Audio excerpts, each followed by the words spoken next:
6장 24절 보겠습니다. 열왕기하 6장 24절에 보면 그 아람 왕이 이스라엘 더불어 싸우러 오는데 그때 이게 아람 왕의 이름이 벳하단 해가지고 이게 3명 나와요. 3명이나 벳하단. 그 어느 1cm, 2cm, 3cm 막 혼동되는데 성경은 그게 안 돼 있는데 그냥 아합 시대에 최초는 1세, 그 아들 2세, 그 다음에 하사엘 그 아들이고 마지막 세 번째 벳하단 그것이 또 마지막에 또 이스라엘 또 나와요. 여기서는 2세가 되는데 그 아람 왕이 벳하단이 그 온 군사를 모아서 6장 그 24절에 보면 나오잖아요. 그 군사 이스라엘을 했다 돼 있는데 그 전에 이미 침범을 했어요.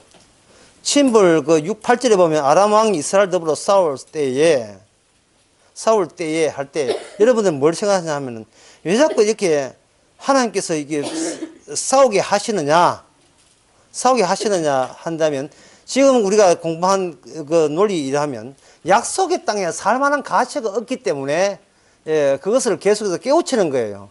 약속의 땅이라 하는 것은 땅이 있다고 들어가는 동네가 아니고 하나님의 언약에 부합된 사람만 들어와야 돼요. 그렇지 않으면 나가야 됩니다. 그 땅을 살 수가 없어요.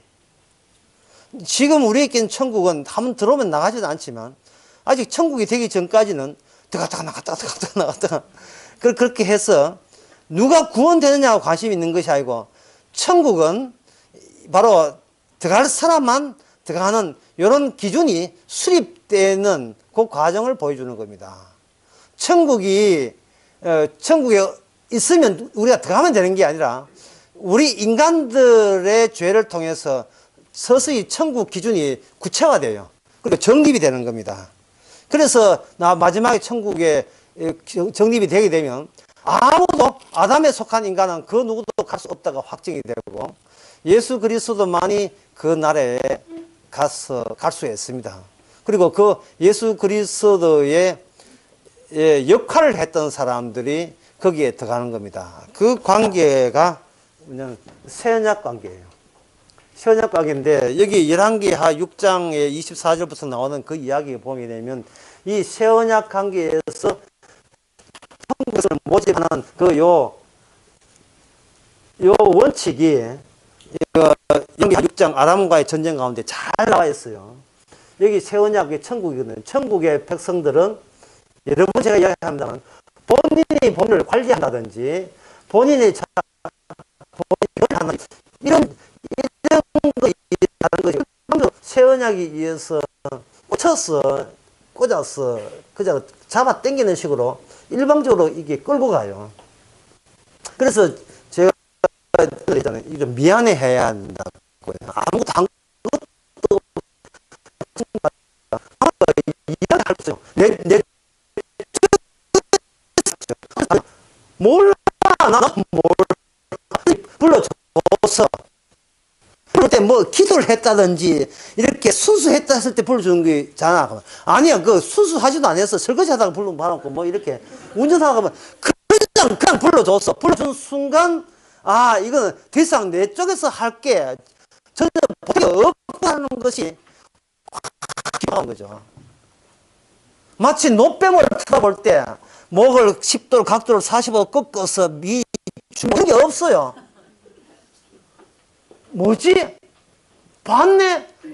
깨끗하게 나은 거예요. 그걸 본 자기 덕으로 돌리면 안 됩니다. 그래서 이걸 신약에 오게 되면 왜 그런 현상이 일어났냐 하면 인간이 이렇게 누워있으면 여기서 인간이 하나님께서 살아있는 인간을 죽여버립니다. 예. 딱 죽게 만들고 여기서 뭔가 어시 떠오르는 그게 있어요. 떠올라서 죽은 인간을 대신해서 떠오신 분이 예수님이고 예수님이 온팽하고 난 뒤에 성령을 보내보면 죽은 너희들도 예수님처럼 살리라 이런 거거든요. 죽은 사회께 주께서 오셔서 그들을 대신해서 죄를 본인이 해결하지 않는데 죽은 상태에서 무슨 해결돼요? 죽은 상태에서 아무것도 해결 안 되죠. 본인은 뭐 한기세에 죽어 있는데 죽은 상태에서 예수님 오셔서 다 이루시고 그들로 하여금 끌려가면서 뭐라고 하잖아. 나 죽었다 하고 죽었다 하고 자랑질을 하는데 이게 죽었다 하는 것은 숨 쉬지 않는다. 눈이 감겼다가 아니라 나는 내 마음대로 살았다라는 것을 마음대로 보여주는 게 이 죽은 상태예요. 나 행함 대로 내 자신이 생기고 이기주의였다라고 마음껏 선전해가면서 헤헤거리면서 천국으로 가고 있는 겁니다.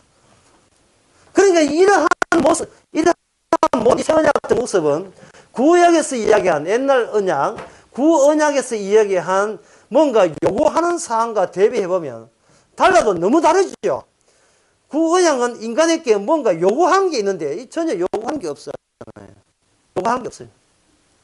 사도 바울의 명령은 요구가 아니고 확인 작업이죠.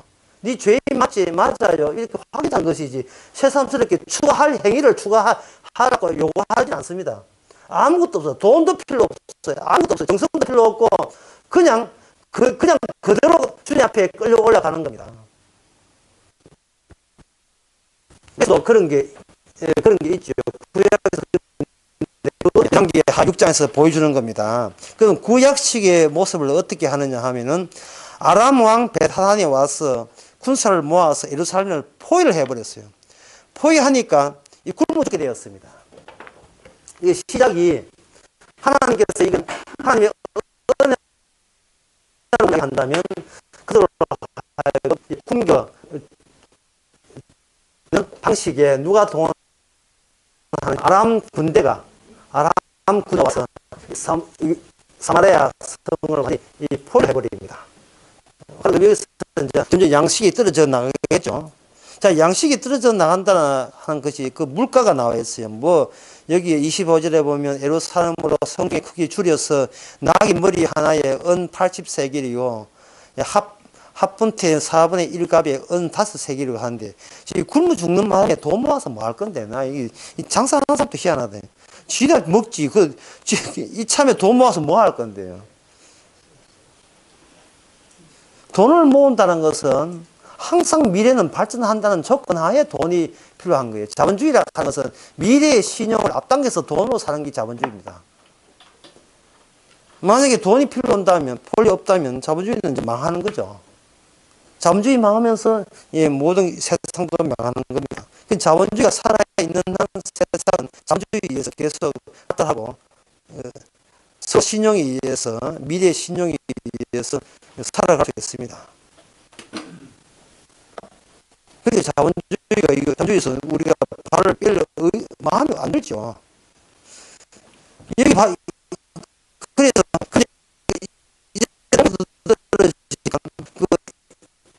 이제 200 이동하고 200 이동하고 약속을 했어요. 200 이동하고 약속을 해가지고 뭐라고 되냐면 여인이 가로되 이 여인이 내게 이르되 내 아들을 내라. 네가 오늘은 먹고 내일은 내 아들 먹자. 이러면 자동적으로 식인종 되어버려요. 양식을 자체 생산했어요. 양식을 자체 생산했어요. 예. 애가 죽으면 또 놓으면 되니까. 예. 자, 이게 어디서 일어나냐 하면 놀랍게도 약속의 땅에서 일어나는 겁니다. 약속의 땅에서. 이 약속의 땅에 하나님께서 약속의 땅은 젖과 꿀이 흐른다고, 예, 꿀이 흐른다고 이야기했어요. 신명기 28장에 보면 젖과 흐르는 땅에서 너가 잘 먹고 잘 살 것이다. 근데 조건이 있어요. 뭐냐 하면은 내가 준 이 언약의 말씀을 순종하면 그때 잘 먹고 잘 살 것이다.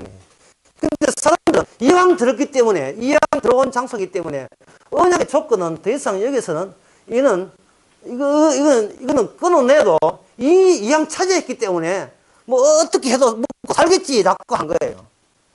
농사 지으면. 그런데 옛날 토착민들은 이런 일이 없어요.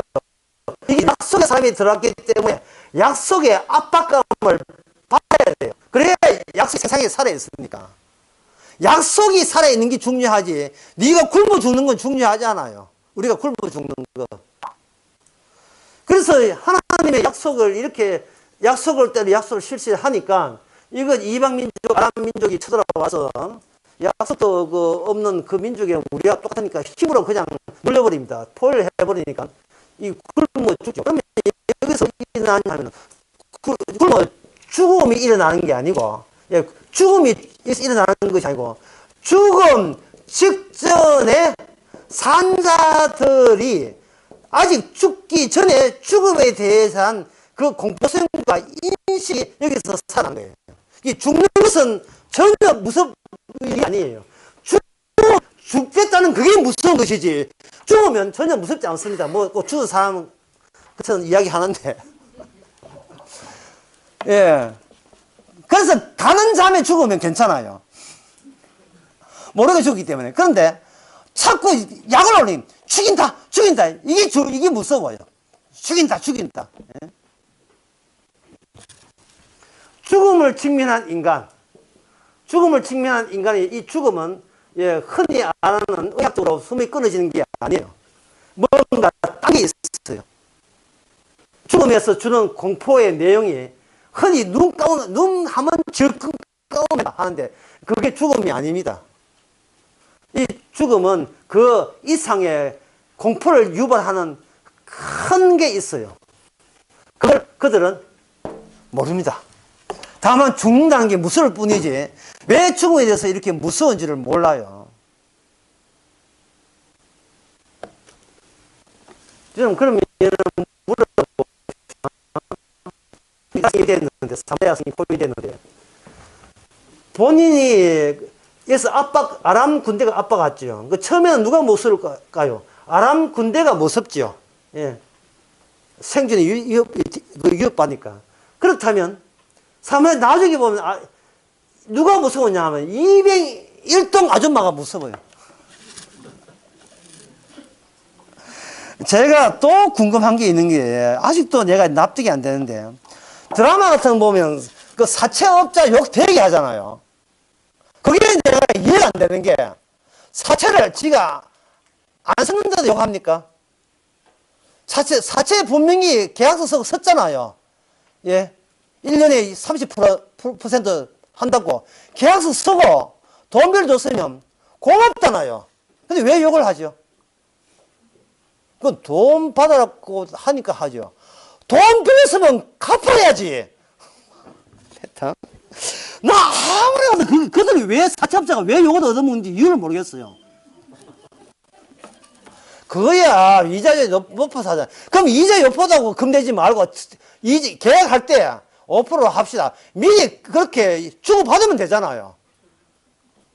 안 빌려주니까 문제죠. 그러면 누가 무서우면 사채업자가 무서운 게 아니고 생존의 의지가 무서운 거예요. 본인이 무서운 거예요. 본인보다 더 자기 무서운 게 없어요. 본인이 감당이 안 되는 거예요. 어떤 모험을 했어도 내가 나를 지켜야 된다는 이 의지가 괴물입니다. 괴물이에요. 처음에는 아람 군대가 무서웠지만 옆에 사람 이웃집 아줌마가 사채업자거든요. 네 애 무슨 오늘 내놔라. 예. 먹을 때는 뭐 어떻게 맛있는지 모르겠습니다. 이제부터는 자기 내놔야 되는 거예요. 그러니까 어떻게 하냐 하면은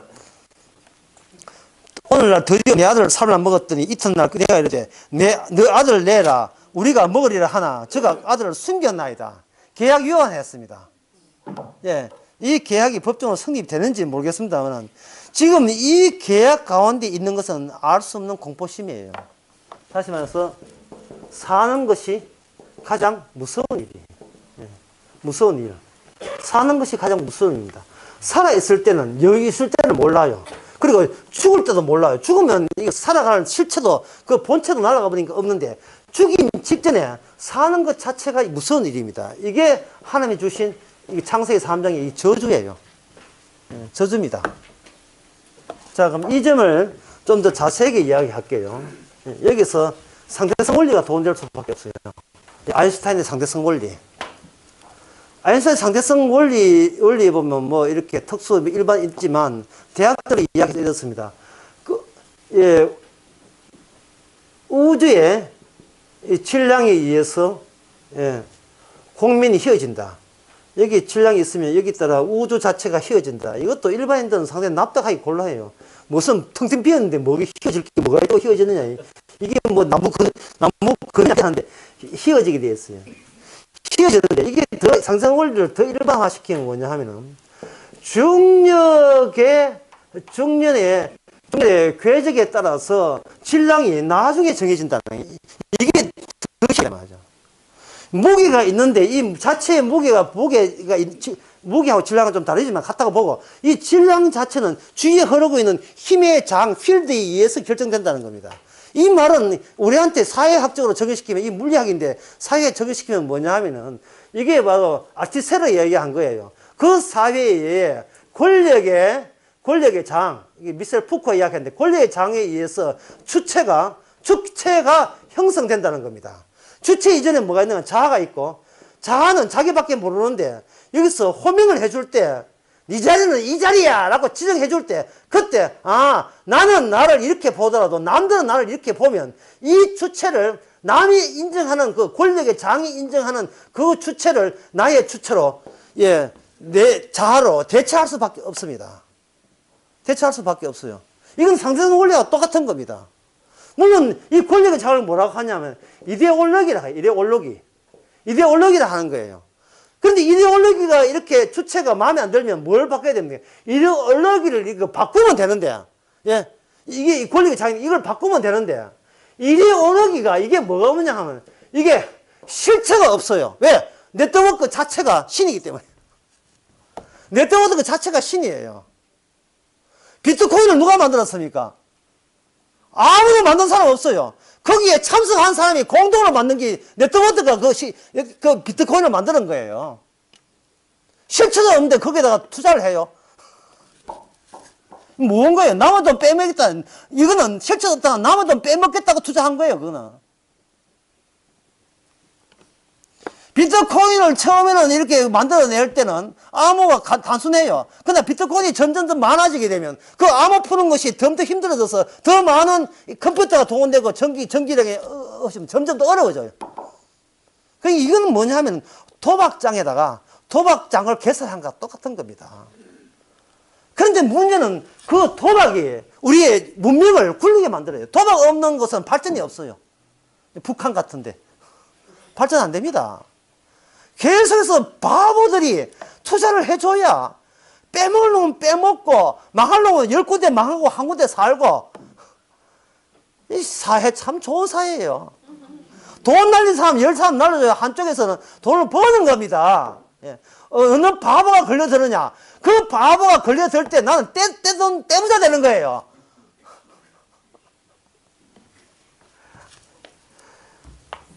왜? 누가 그렇게 만들었어요? 기존의 자본주의라는 이 이데올로기가 나를 그런 인간으로 호명해주고 호출했고 그렇게 나를 확정짓고 규정시킨 겁니다. 공무원 생활을 하다가 나와보면 이 세계로 들어가는 거죠. 이제부터. 예.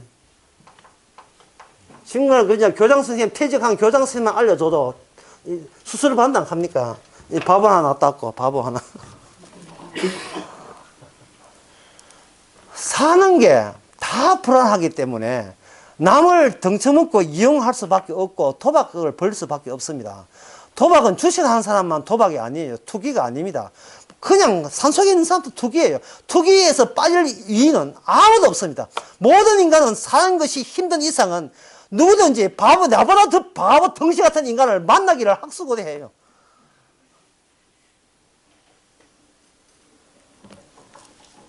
그래서 옛날부터 예, 엘리트들은 놀고 예, 무식한 사람은 일한다 하잖아요. 엘리트가 뭐 하고 있느냐 하면 이걸 문어가 왜 나와? 언어가 나와요. 말을 한다는 것은 거기서 법을 만들고 법은 이데올로기를 만들어서 이 법을 모르는 사람은 거기에 전부 다 호출 당해서 호출한 사람은 느긋하게 살고 양반은 살고 호출 당한 사람은 추구한 사업하면 그렇게 봉사하고 이 법의 체제 이게 인간 사회를 구성하는 겁니다. 인간의 추상적인 존재이기 동물이 아니고 수상적인 존재이기 때문에 그래서 법을 지는 사법고시 출신자들이 사회의 엘리트층을 형성하고 있잖아요. 싫으면 니도 공부하든지 그때 수학 잘할 걸. 그때 수학할 때 뭐 했노? 근데 짬뽕이 짜장이냐 그 이야기 했다고. 왜 그 이야기 했어? 그때 걔가 고양 키우지 말고 그때 공부해 놓을 걸 그래. 예. 이 모든 것이 이렇게 된 것은 두려움에 쫓겨서 그 죽음에 쫓기기 때문에 계속 살아야 되겠다는 걸 하기 때문에 예, 누가 덩치나 걸려라 해가지고 사는 겁니다.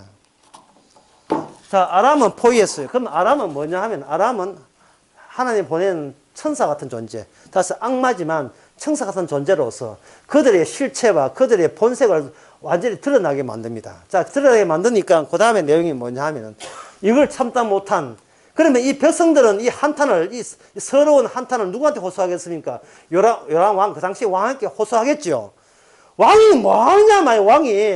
예, 왕은 백성들을 위해서 백성의 목숨과 재산을 지키기 위해서 지도자 뽑아놨는데 지도자 이게 뭐냐 이 말이야. 아람한테 북한한테 핵 선지권 뺏기고 이게 뭐냐 이래 나온다 이 말이죠. 그러니까 왕은 백성들의 말을 들어준다 했죠. 하나님 말을 안 듣지요. 백성들이 뽑아서 왕다 했으니까 왕은 그러면 그걸 왕이 자기 백성한테 당한 것을 누구한테 화풀이 하겠어요? 하나님한테 화풀이 하는데 그 당시에 하나님과 관계된 사람 누구였습니까? 엘리사죠. 그래서 그 다음에 보면 엘리사 이제 죽이분다. 예, 엘리사는 죽여버린다 이 나와요. 가만히 있다가 이제 여자 아줌마 둘이 1등 200이동 싸우는데 갑자기 여기 이 31절에 보면 왕이 가로되 사밧의 아들 엘리사가 머리에 오늘날 그 몸에 붙어 있으면 하나님이 내게 벌 위에 벌을 낼지라. 예, 입에 죽기 살기다. 니 죽고 내 죽자 이런 뜻이에요. 아주 화가 단단히 났습니다. 예, 그 사실을 엘리사가 알지요. 엘리사가 압니다. 자, 이 이야기는 뭐냐 하면은 복음이 형성되는 그 형장은 그냥 편할 때 주어지는 것이 아니고 자기의 더러운 본색 다 토해낼 그 순간에 그 사이에서 복음이 그 마지막 순간에 복음이 나옵니다. 그 복음을 가지고 내자로 하면 기쁜 소식, 다른 단어로 하면 아름다운 소식이거든요.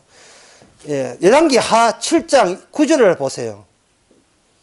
그 아름다운 소식을 누가 획득하고 있는지 이제 그냥 읽어보겠습니다. 문둥이가 서로 말하되 우리의 소유가 선치 못하더라. 오늘날은 무슨 소식? 아름다운 소식, 기쁜 복음이 있는 날이 오늘 우리가 잠잠하고 있는 것이 옳지 않다. 이렇게 나온 겁니다. 자, 어떻게? 자, 방금 제가 띄엄띄엄 이야기했는데 그 중간에 지금 빠져있죠. 만약 여러분들이 시나리오 작가라 하고 이렇게 사태가 포위돼서 급한데 요게 이제 요게 사무엘하 6장이잖아요. 요걸 드라마 6회로 봅시다. 그리고 7회는 그냥 예고편 나오는데 예고편이 뭐냐 하면은 7장 9절 나왔어요. 예고편만.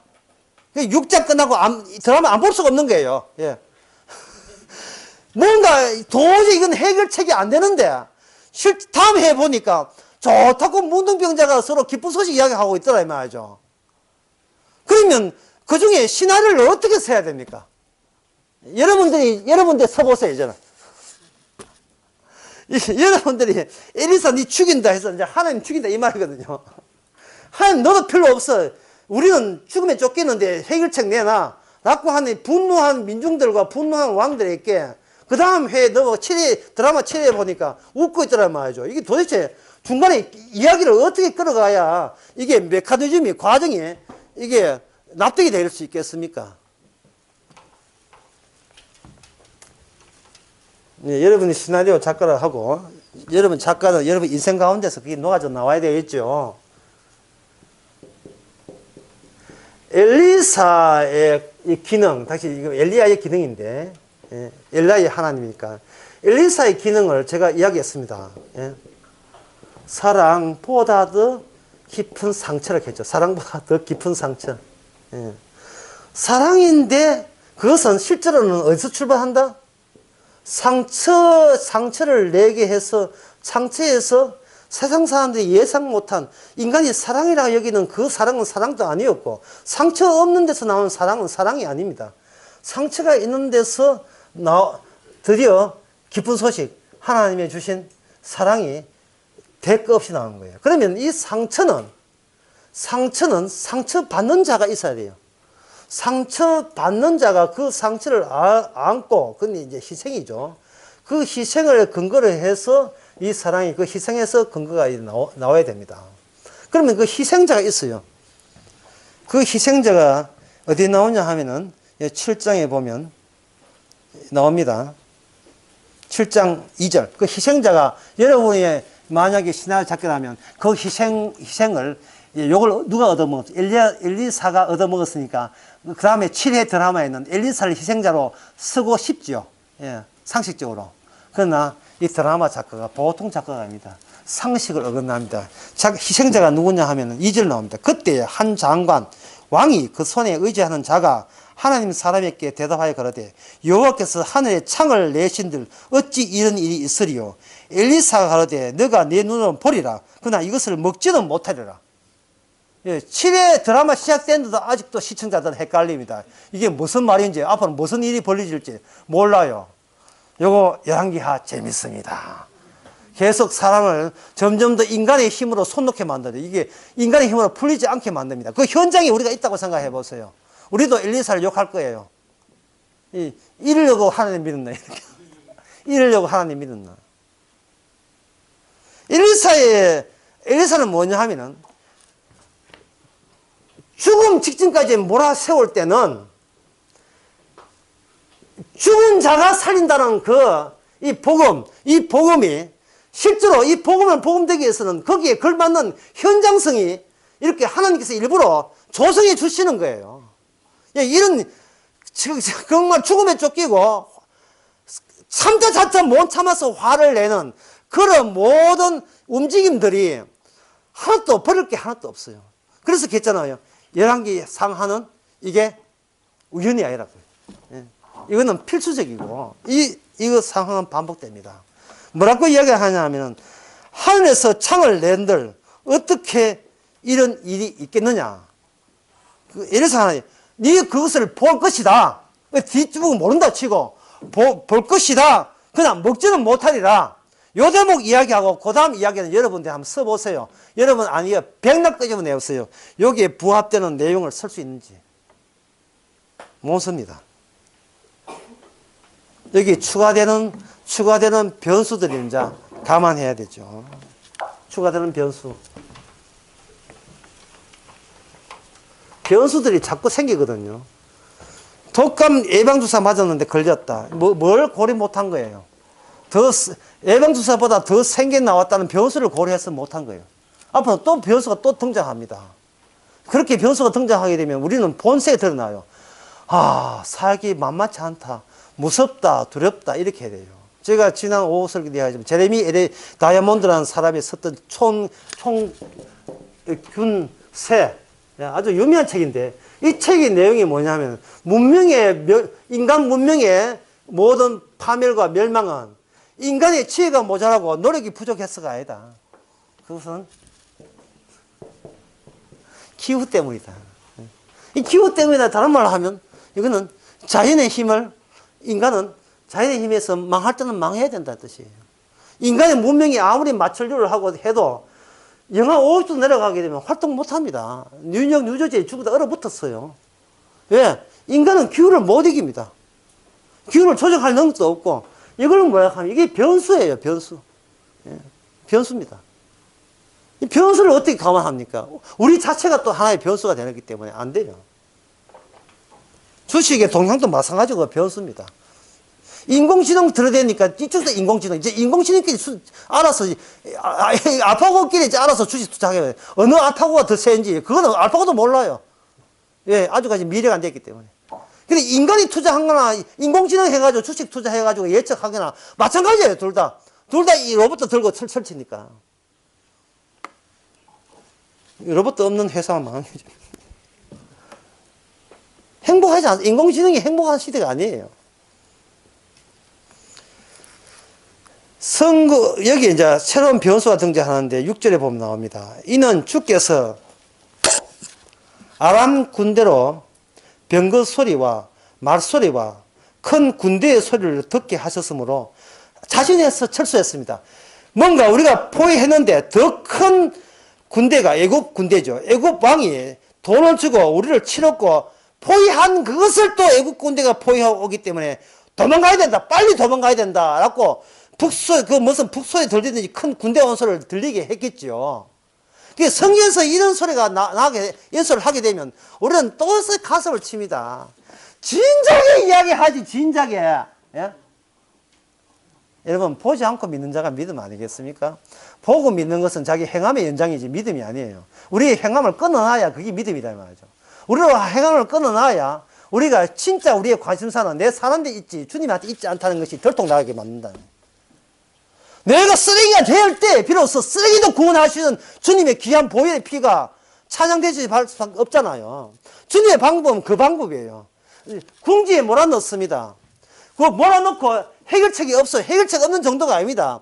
궁지에 몰아넣게 되면 소위 핏줄끼리 서로 정 나누게 살지. 초코파이 하나 드릴까요? 떡 했었습니다. 이 모든 것도 이제 떡으로 교환하는 것이 아니고 지 한 새끼 가지고 교환하다가 그것도 틀어져 가지고 네 새끼 오늘 네 새끼 이렇게 하다가 새끼 하다가 뭐 다투고. 사람이 배고픈데 무슨 체면이 있고 미신이 있습니까? 배고픈데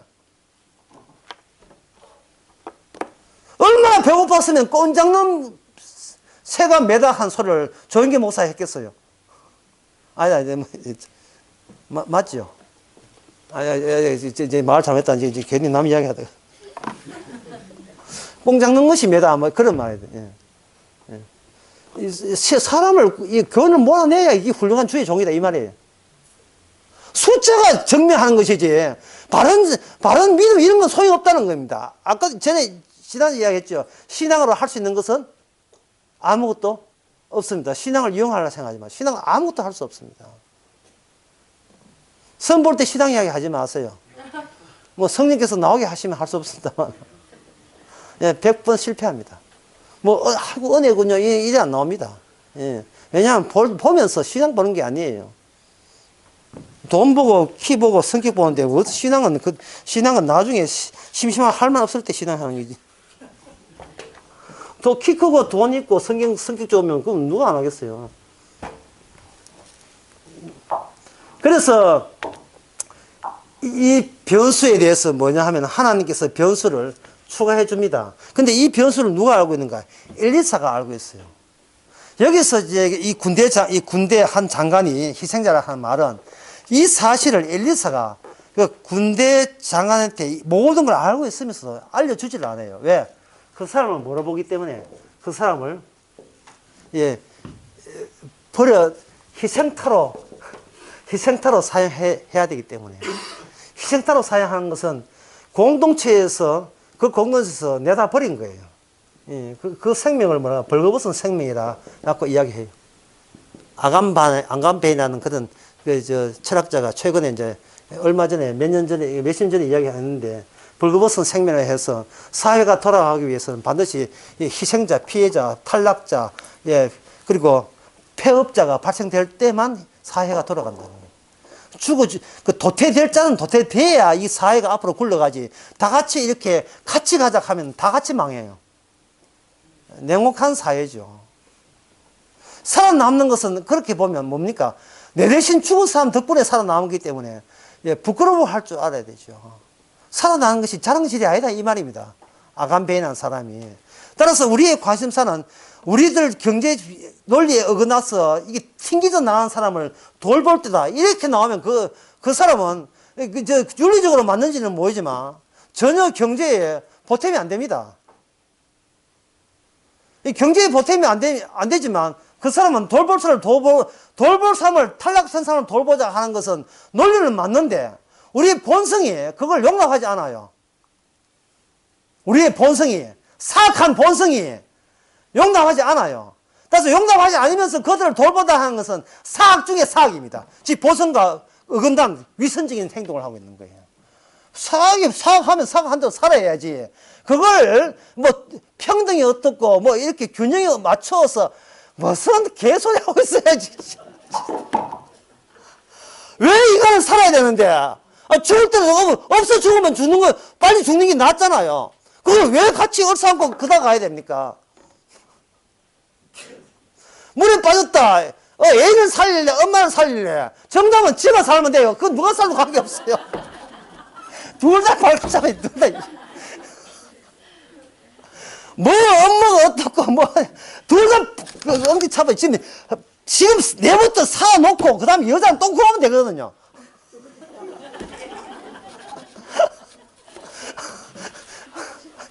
이건 강의 끝나가 돼가지고 진짜 진리가 나와요. 여자는 똥 구하면 되잖아. 어차피 내 중심인데, 내 존재 중심인데. 희생자, 이 7장 드라마에서 희생자가 누구냐 하면, 이게 바로 군대, 솔직하게 이야기한 하늘의 엘리사, 네가 하나님의 어떤 능력자라도 하늘의 창을 연들 이런 일은 없다. 뭐라고 하냐면 네가 눈으로 보지만 그는 먹지는 못한다. 결국 이 장관이요 밟혀 죽어요. 분노한 민중들에서 밟혀 죽습니다. 어떻게 그래 있느냐? 밤중에 포위했다가 변수가 있어가지고 애국 군대가 오는 줄 알고 다 떠나고 말았어요. 엘리사는 이건 알고 있죠. 떠날 때 급하게 떠난다고 여기 8절에 보니까 그냥 자기의 모든 기중품들 이게 체류할 수 있는 물품들 다 그냥 두고 갔어요. 그런데 여기에 기쁜 소식을 전하는 이 문둥병 4명이 왜 갑자기 성 밖을 나가냐 하면은 이렇게 나갑니다. 여기서 굶어 죽거나 저기서 굶어 죽거나 굶어 죽기는 마찬가지라는 겁니다. 이게 복음을 듣는 자세예요. 이게 재벌돼서 하나 돈으로 구원 못 받으나 가난해서 돈 없어 구원 못 받으나 어차피 구원 받을 거 예수나 믿자 이런 식이에요. 예수나 믿자. 가난한 자 이런 거 차에 주지 않는 예수님 그 예수나 믿자 이 말이죠. 그래서 문둥병자 4명이 거기 들어갑니다. 들어가서 그들이 실컷 먹었죠. 8절에 보면 아주 배 채웠어요. 뷔페 식상도 아니고요. 4명이 가가지고 실컷 먹고 마시고 거기서 은과 금을 취하고 욕심 다 냈습니다. 절대로 이 문둥병자 몸은 장애자지만 마음은 장애자 아니에요. 똑같아요. 욕심 챙기는 마찬가지예요. 그래 놓고 이제 많이 먹었다 이거죠. 가진 자의 여유죠. 아 이거 양심이 있지. 이거 너무 심하다. 지금도 이 순간에 죽은 사람이 있으니까 빨리 전해서 하자 해서 이게 전하고 보니까 나중에 와 보니까 정말 많았어요. 그래서 19절에 보면 그때에 이 장관이 하나님의 사람에게 대답하되 하나님 여호와께서 하늘 창을 낸들 어찌 이 있으리요 하며 대답하되 내가 눈으로 보리라 그러나 그걸 먹지 못하라 하였다 하였더니 그 17절에 보면 왕이 그 손에 의지하였던 장관을 세워 성문을 지키게 하였더니 백성들이 성문에서 저를 밟음에 하나님의 사람의 말대로 죽었으니 그러니까 여기서 세상 정치에 나오는 교훈이 뭐냐 하면 법도 좋고 종교도 좋고 철학도 다 정치 철학도 좋지만 백성들을 일단 묵고 마시기는 해줘야 되지 않느냐. 핵도 좋지만 인민들 굶어 죽지는 않아야 되지 않겠느냐. 그게 이제 이 트럼프인지 폭한지 모르겠지만 그쪽에서 이야기하는 쪽이 그거네. 너 엘리트만 먹고 살고 나머지는 다 죽인다. 백성이 그 지도자 해야 될 것은 기본적으로 몇몇만 잘 먹고 잘 살고 하지 말고 골고루 잘 먹고 잘 살아야 그런 지도자가 돼야 되지 않느냐 하는 거인데 여러분 그런 지도자 없습니다. 박근혜 대통령 전에 대통령 하는 말 나는 한 푼도 누구한테 받은 적이 없다는 거예요. 그러면 이 귀신 들렸어요. 뭐 한 푼도 받은 적이 없는데 돈이 왜 그러나 하늘에 창을 내는 거야. 그러나 그 박근혜는 보기는 보았지만 먹지는 못했어. 세수실도 같이.